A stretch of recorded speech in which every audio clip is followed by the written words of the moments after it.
Well, could funding SPLOST projects now put Dougherty County in debt later? That's the question board members are asking after today's roundtable discussion. As WALB News 10's Quinlan Parker reports, a bond would go ahead and grant the county money that they anticipate will be generated through a 1% sales tax over the next 6 years. In that roundtable discussion, Commissioner Gray and Commissioner Gaines wanted to know what's the pressing need in funding these projects when they say it could ultimately put the county in debt. I don't know that there's anything up there that has to be done today that has such a public need for it that the public is just going to, there's going to be an unmet public need that is going to cause harm if we don't do it.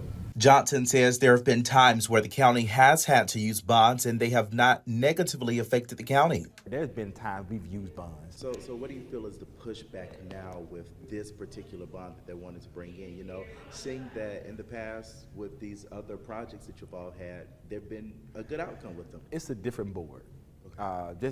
Nothing that nobody's right and nobody's wrong. It's just a different board.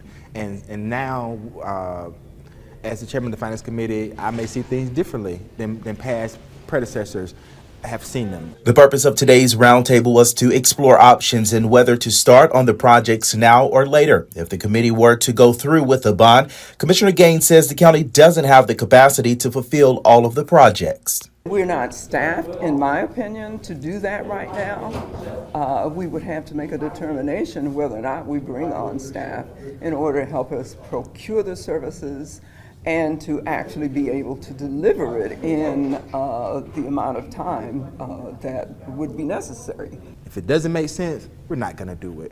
If it's going to cost the county more money, we're not going to do it. If we see it to be a failure, we're not going to do it. But you got to have this conversation